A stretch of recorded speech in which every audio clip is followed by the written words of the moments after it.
ಬಳಗಟ್ಟ ಬಳ್ಳಿ ಕಳ್ಳಿ ಎಷ್ಟ್ ಮನೆ ಹಾಳ್ ಮಾಡಿದ್ದಿ ಇಲ್ಲಿ.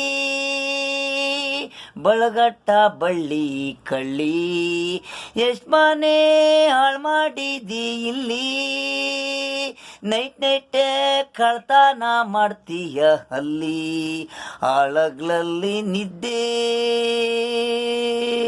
ಬೆಳಿಗ್ಗೆ ಇದ್ದು ನೋಡಿದ್ರೆ ಪಕ್ಕದ ಮನೆ ಸರಂಜಮ್ಮ ಮನೇಲಿ ಆಡು ಕೂರಿ ಇರಲ್ಲ.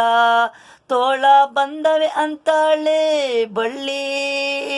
ಬೆಳಿಗ್ಗೆ ಇದ್ದು ನೋಡಿದ್ರೆ ಪಕ್ಕದ ಮನೆ ಸರೋಜ ಮನೇಲಿ ಆಡು ಕೂರಿ ಇರಲ್ಲ. ತೋಳ ಬಂದ ಅಂತಾಳೆ ಬಳ್ಳಿ. ಸಂತೆಗೆ ಹೋಗವಿ ಕಳ್ರುಗೆ ಮಾರವಳೆ, ಪಕ್ಕದ ಮನೆ ಪಂಕಜ ನೋಡವಳೆ. ಮಾರಾಗಿತ್ತು ನಿಂದ ಹಣ ಖಾಲಿ ಆಯ್ತು, ಯಾರ್ದೋ ಏನೋ ಅಂತ ನಾನು ಮಾರಿದೆ ಅಂತಾಳೆ ಬಳ್ಳಿ. ಬಳಗಟ್ಟ ಬಳ್ಳಿ ಕಳ್ಳಿ ಎಷ್ಟ್ ಮನೆ ಹಾಳು ಮಾಡ್ದಿ ಇಲ್ಲಿ.